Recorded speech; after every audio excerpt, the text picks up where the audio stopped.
This video is on Intel, and the question is, could Intel be on the same playing field as Taiwan Semiconductor in a year's time? That's some lofty goals.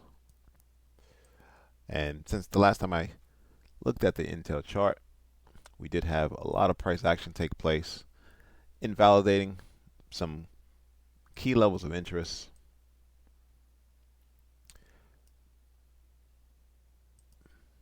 So scrolling out to the monthly chart, these areas of interest, these support band, resistance band at 43.50, and I'm going to leave this $40 resistance band on the charts. You can see that a bit better on the weekly chart.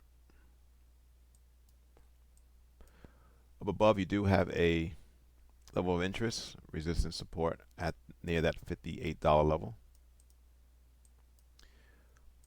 But what's most important is that price did form a double bottom in December of 2022 on the lows of near $25 and moved a lot higher, respecting the uptrend line in the process, hitting $50 where it was a local top, and now we find ourselves near that origin of the move higher, dating back to, again, December 2022. So I'm going to take that off the chart.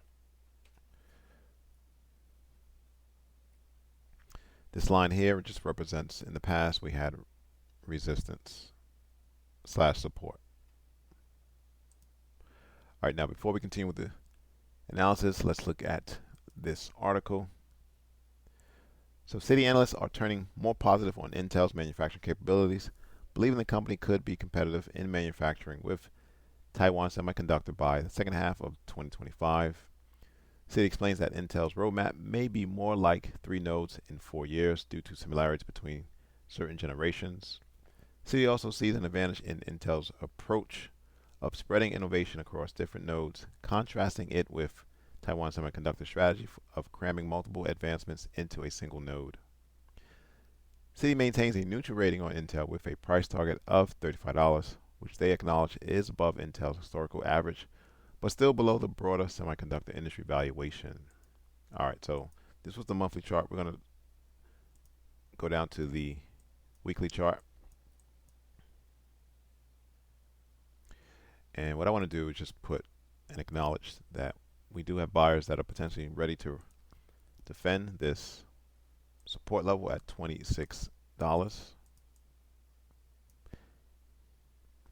Again, Citi has a price target at about $35, which is below this resistance level at 37. Taking it down to the daily chart. So for me, we do have this depth cross.